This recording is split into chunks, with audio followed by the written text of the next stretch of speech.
Hello, wrestling friends and familia. My name is Christian with Duality of Wrestling.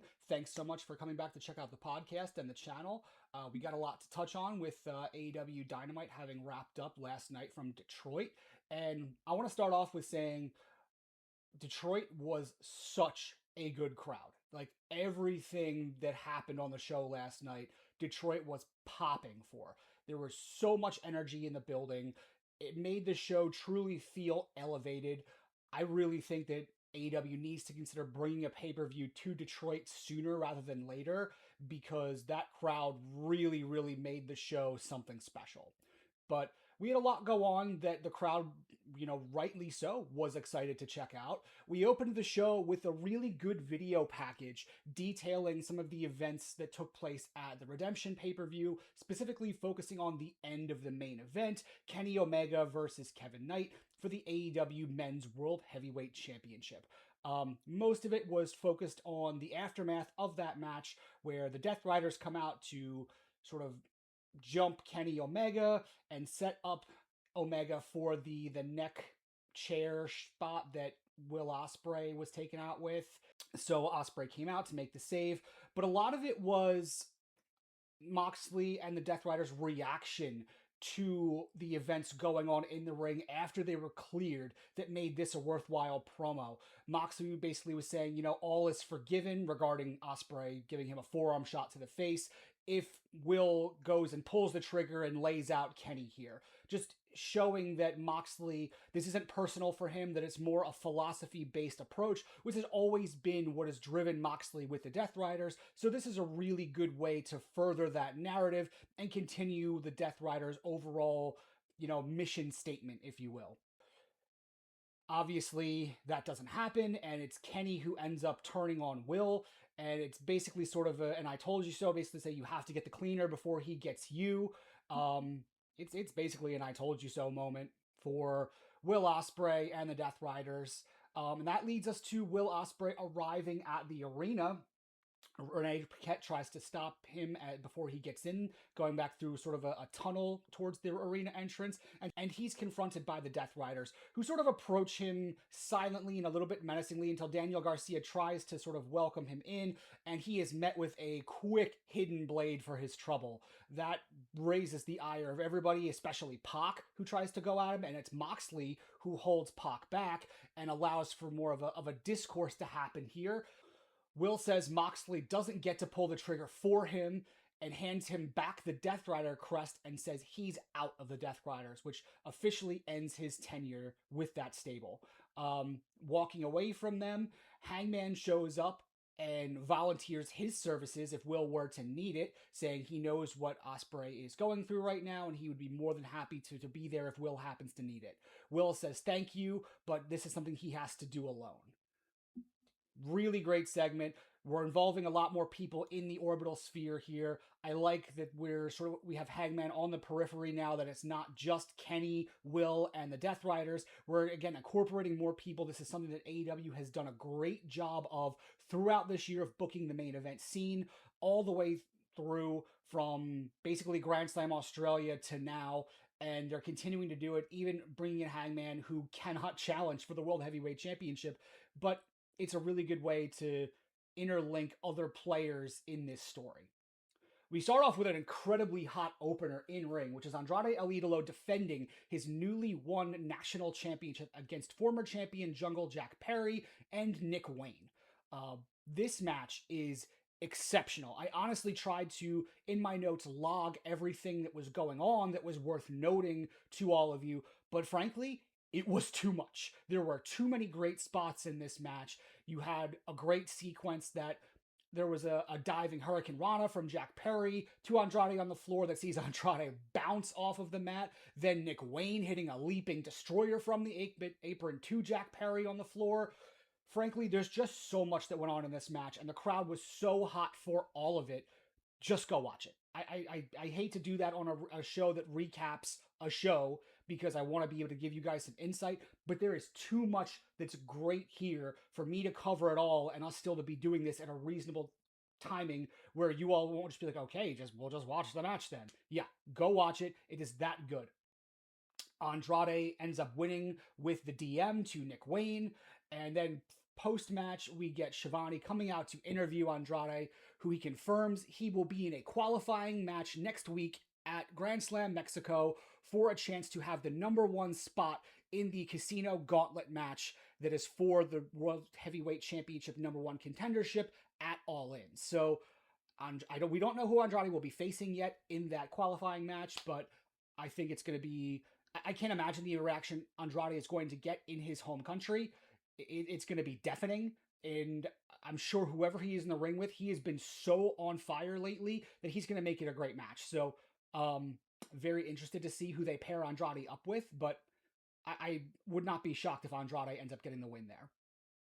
Renee Paquette then interviews the Brawling Birds backstage. They confirm they want the Divine Dominion. They accuse the Divine Dominion of having been ducking them for several months. And again, this moves us further down the road towards All In, where we're going to get the Brawling Birds more than likely dethroning the Divine Dominion for those women's tag team championships. Nothing new here. We've covered this at length on the channel. After the commercial break, Renee then interviews the Don Callis family and the rising tensions within it. Kyle Fletcher talks about at least he isn't the one who lost at Redemption and retained his international championship over Bandito. Kevin Knight deflects and says this isn't the last time he'll be main eventing pay-per-views and challenging for the World Heavyweight Championship in the future, to which, of course, Don Callis agrees, and then tells Kyle Fletcher to focus on retaining his championship against Speedball next week at Grand Slam Mexico. Fletcher responds and says the international championship is never leaving the Don Callis family, to which Okada comes in from back off stage and says, you're right, the Don Callis family will never lose the international title, which is, again, furthering the tension between those two. I don't know anymore if we're going to get a three-way match involving Takeshita. We haven't seen Takeshita involved in this in a little bit. We definitely are going to have Okada and Fletcher squaring off in some capacity. I don't know if we're going to do a singles match. I don't know if we're going to do a three-way involving Takeshita. I kind of hope we do the latter, but either way, this is going to culminate with Okada and Fletcher in some capacity for the international championship at All In, which is going to be fantastic. I don't know if that leads to a Fletcher face turn. I don't even know if it leads to an Okada face turn. Either way, it's going to be really, really worth the price of admission. That takes us to the match with the Don Callis family, Brian Cage, Jake Doyle, and the aforementioned Kyle By God Fletcher against Bro Dito and Speedball. So, Bro Speedo, I guess? Either way, Bro Speedo ends up winning this one with the Ultima Weapon from Speedball onto Jake Doyle after a very unique pinning combination. Bandito was showing off the strength again with a deadlift suplex on Fletcher. Brian Cage hit a nasty powerbomb onto Bandito on the ring post on the outside. Speedball hit a great PK on Kyle Fletcher that almost looked like I caught him in the throat. It looked really vicious. We had a really good strength spot again for Bandito where he hit a press slam on Jake Doyle, easily the biggest dude on the opposition side. Looked really, really good. Brian Cage had an issue where he almost couldn't get Brody King up for his F5, but it wasn't quite a full botch. He was able to make a quick recovery and hit the spot. And then, as I mentioned, Speedball wins with the Ultima Weapon onto a standing Jake Doyle who is looking to deliver a powerbomb or piledriver type move onto Bandito, then hits a straight jacket flip over roll up while grapevining the legs for the pinfall. That's a lot to describe as far as the pin. Check it out. It's pretty unique, and it looked very effective. The closing shot of the match is Kyle Fletcher being too late to break up the pin and him locking eyes with Speedball following Bro Speedo's victory. And that's very much building the tension towards next week's match between the two, which is going to be off the freaking charts. Cannot wait. Renee then does a sit-down interview with the Bucks and Cope and Cage. There's really not a lot to go into here. It's very much your standard face versus face promo that we've seen a few times now in these two teams' engagement and in other feuds throughout the promotion that have been face versus face dynamics. And that's really until Christian asserts that they're the best tag team not only of their generation, but also the best team of the Bucks generation. The Bucks and Cope and Cage both talk about how they need this. The Bucks needed to solidify their legacy as the most decorated tag team in AEW history, whereas Cope and Cage need it because they're still getting doubted given their age and the lack of time they've spent teaming together over the past 12 years or so. So there's a lot for both teams to be motivated for. Again, this is going to be a fantastic dynamic. I'm very interested to see what role, if any, in the All In match, either the Guns or I guess what we're calling Daybreak, the former New Day, plays in this role. I fully expect one or both to be involved in some capacity, even if it's just as observers. But yeah, I'm very interested to see how this match plays out at All In. And we're not far away. We are only 31 days right now from All In. You know, the excitement is building, guys. Following that interview, we get Maya World defending her newly won TBS championship against Persephone, the CMLL Women's Champion. We get a neat leg capture German suplex from Persephone in this match, and also adding on to it, Taz giving some insight about the additional leverage and grip strength you get from capturing the leg with that. I love Taz's insight about suplexes. Obviously, that was his go-to move as the human suplex machine during his in-ring time. So I love the fact that he's able to parlay that aspect of his in-ring character into his analysis as a color commentator. Taz is always great with continuity. He does it with his love for Brian Cage whenever Cage is out there. He does it talking about Darby Allin and his previous beef with Darby Allin, and now being able to do it specifically with suplexes. I really enjoy when Taz is able to provide that kind of analysis. We get the end of the match, Shida tossing the cane into the ring, but Statlander comes down to prevent Persephone from using it. That allows Maya to hit that fallback bridging slam that she does to get the pinfall, much the same way she did over Shida at Redemption, to retain her championship. To me, this speaks to we're getting a four-way for this championship. I would imagine we do it at Grand Slam Mexico, and to me that makes me think that Persephone is likely to walk away with the championship there, given the fact that we're doing this in Mexico, the fact that Persephone is the CMLL Women's Champion. It just makes sense that you would have Persephone go over there. I don't know if they're willing to take the belt off of Maya that fast, but frankly, the loss of a title that quickly won't hurt Maya because she's been pushed up the card this quickly that I don't think her moving slightly down it with a loss to Persephone is going to hurt that much, especially considering we're going to be doing this in Arena Mexico. So it would make sense for Persephone to win, and frankly, I hope she does. We then get a backstage promo with Mark Davis. Davis is pissed. He is mad and wants to take it out on Will Ospreay. Davis acknowledges that they're 1-1, but basically Ospreay's only win has a big asterisk next to it due to Death Rider interference, so he wants to take that out of the equation, even if Will says he's done with them. So we are now getting, at Grand Slam Mexico, Mark Davis versus Will Ospreay with everyone banned from ringside. That is fantastic. As if there already wasn't enough great matches on this card, headlined by Fletcher and Speedball Mike Bailey for the international title. Now we're also going to get Mark Davis versus Will Ospreay with no shenanigans. Whew! Grand Slam Mexico is going to slap. Can't wait. We also had Tony Schiavone coming out of that promo. They had somebody in a shark come out. They called him Chompy Shark to promote Shark Week through the WB Discovery family of networks.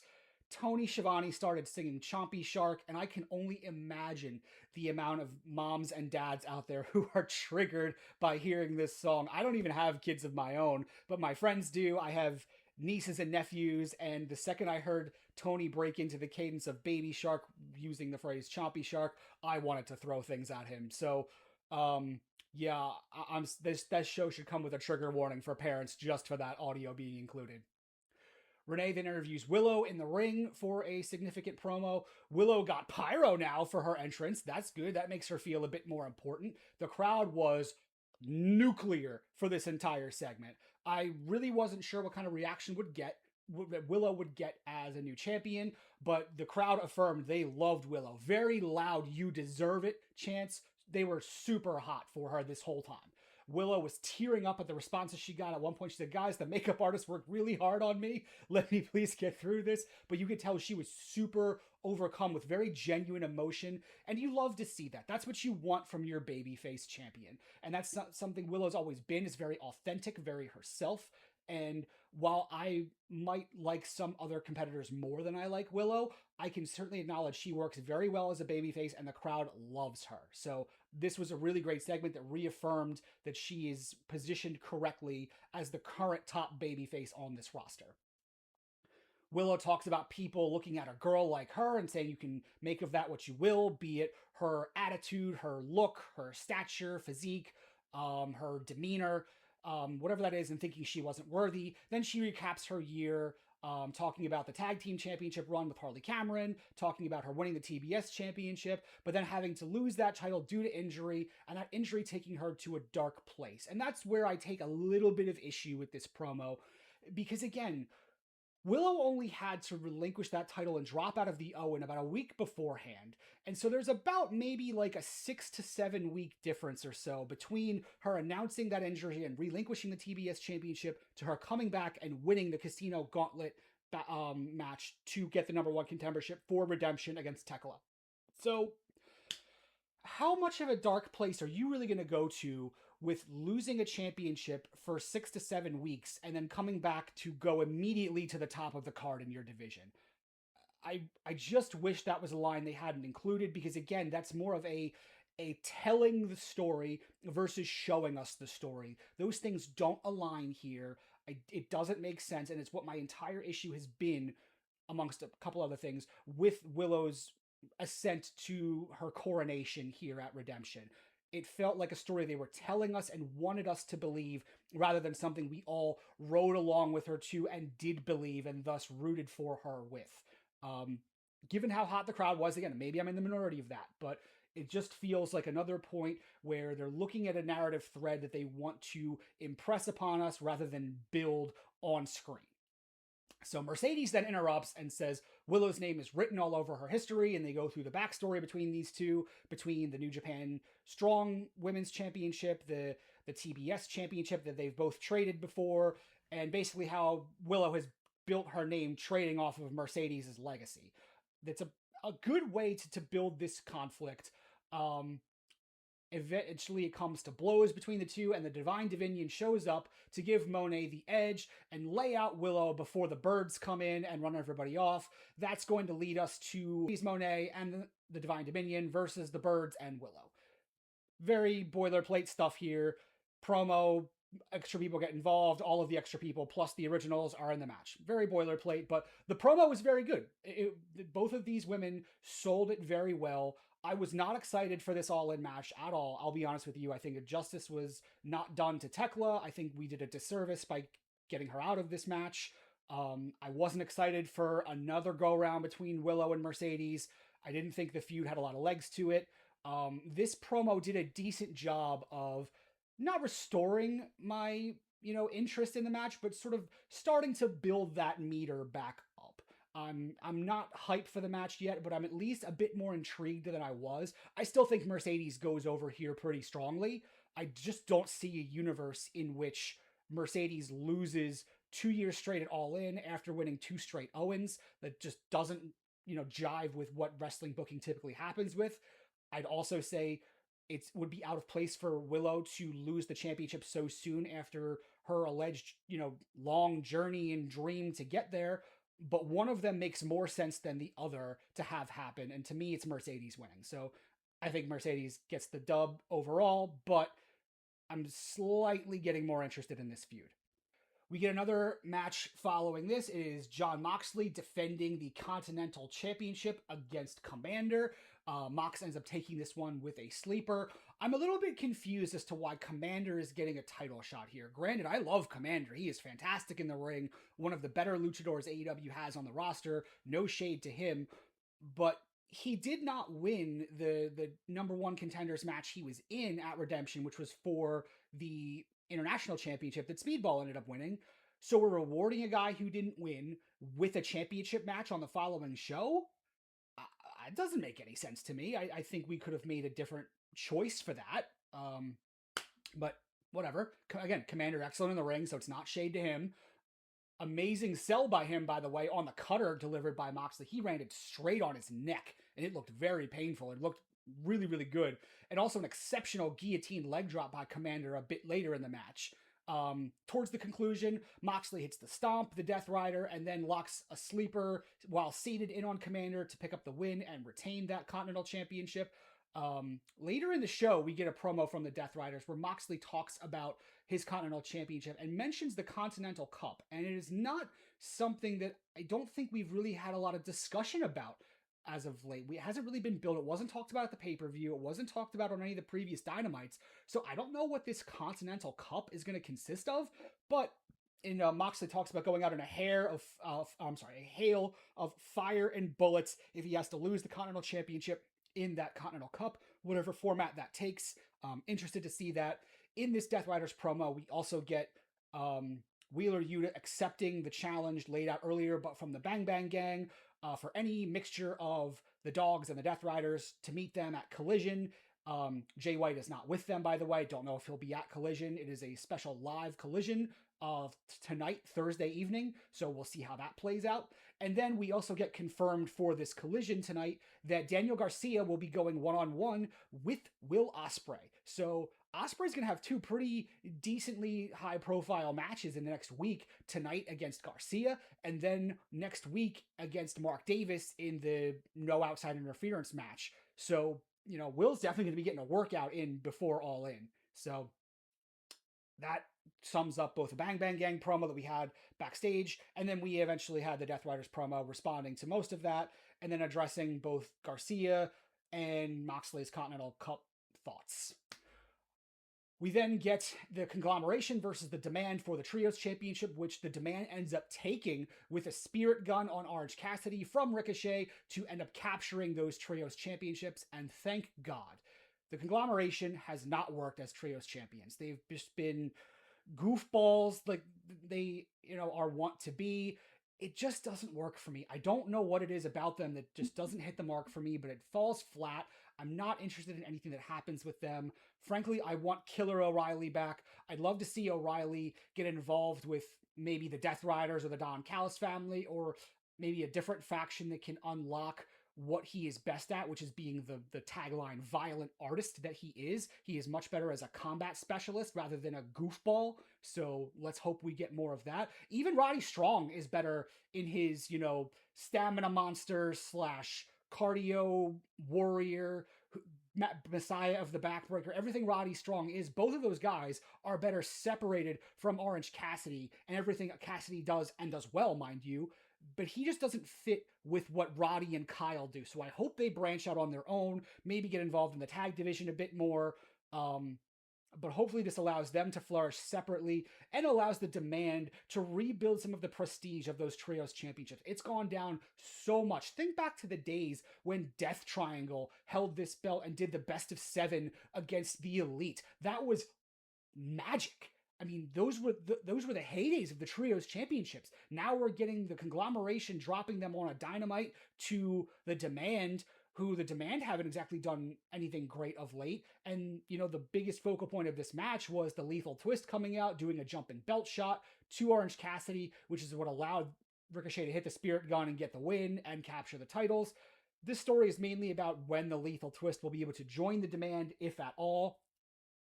I just hope that we get to see some of the Conglomeration break off and do their own thing better as individual or dual acts than they are as part of the larger group. And I really hope the Demand is able to bring back some of the glory days of the Trios titles that made us interested in these belts in the first place, because if not, let's just not do it. Following that match, all 6 men beat down the Conglomeration until Brody King and eventually Hangman, of all people, make the save come out. Hangman hits Jay Lethal with a buckshot lariat. I guess we're getting some amalgamation of Rodito and Hangman and the Conglomeration taking on this 6-man Demand with the Lethal Twist. Maybe that's what we're going to get at either Grand Slam Mexico or at All In. I don't know. I kind of think we're getting a giant multi-man match anyway at All In, with the Dogs versus the Dogs and the Death Riders versus the Bang Bang Gang, depending on Jay White's health. But maybe one will be on 0 Hour, or maybe run on the main show. I don't know, but Hangman to me's inclusion is very, very odd here. I'm curious to see how that works out. And then we get to the main event promo, which is Tony Schiavone interviewing Kenny Omega in the ring, but Will Ospreay immediately storms the ring and interrupts, and we get a great, great promo between these two, who, it's fair to say, promos are the weakest part of the game of each of these competitors, and the fact that they did this so well and conjured up such emotion in this promo really speaks to some of the improvements they've had on the mic, and really speaks to the way they've built this feud overall throughout this entire year. Kenny talks about Will's comment saying it sucks you gave up on yourself, as well as the promise they made to each other regarding becoming champions. The promo was actually so good it made me overlook Kenny saying gosh darn on saying I moved the gosh darn chair from my own neck, talking about the events from Redemption. Ugh, language, Cap. Kenny accuses Will of setting up the post-redemption ambush and then slaps Will multiple times until Will lays him out with a punch. The overall thematic message of this promo is, can Will pull the trigger on Kenny Omega? And that was what the whole events of the Death Riders ambush at the end of Redemption was about. That's what Will separating himself from the Death Riders has been about. And Will acknowledges he is damn right he can pull the trigger on Kenny, but he's not going to do it from behind, and he's not going to do it like Moxley and injure him beforehand. The final quote from Ospreay is, when I pull the trigger, you're going to see it coming. This was great. Again, these guys are not known for their promo skills. These are mostly in-ring guys. So the idea that both of them cut a promo that was this good when it is the weakest part of both of their games is exceptional. Really love it. And this is really well building what they're going to putting on for all of us at All In. I cannot wait to watch these guys tear the house down in London. And it almost makes me wonder if Will is going to win. I still am almost certain that Ospreay is going to win, but there's been enough wrinkles added to this story with Kenny's pseudo heel turn, with Will separating himself from the Death Riders, that any number of things could happen here that wouldn't shock me. You know, who knows what direction they're going to go in. I think it's like 85% assured that Will walks out of there with the title, but there's still 15% that has me uncertain. So, and that's what makes a good wrestling show, is uncertainty. So I love that. We got a really fun Dynamite here. We got a title change. We got some fantastic in-ring stuff. We got very good promos, especially from the top of the card in both the men's and the women's division. And the women's division desperately needed it because they were lacking a bit there. We now have some direction as far as where they're going with the TBS championship, which I was uncertain where they were going to go. I'm really happy with the way things are moving right now. I think we're in a great place heading into All In, but I'm curious to hear your thoughts. Let me know in the comments, what did you like from Dynamite? What didn't cut the mustard for you? And what do you think about some of the new directions we've got in the coming weeks, leading up to Grand Slam Mexico next week, and towards All In, when we got a little bit of a preview of where we're probably going? What do you think about it? Let me know in the comments. Again, thanks so much for checking out the Duality of Wrestling Podcast. I really appreciate you guys listening to my analysis every week. Love doing it for you guys. Look to do it for you for many, many months to come. My name is Christian. I will see you guys on the next one.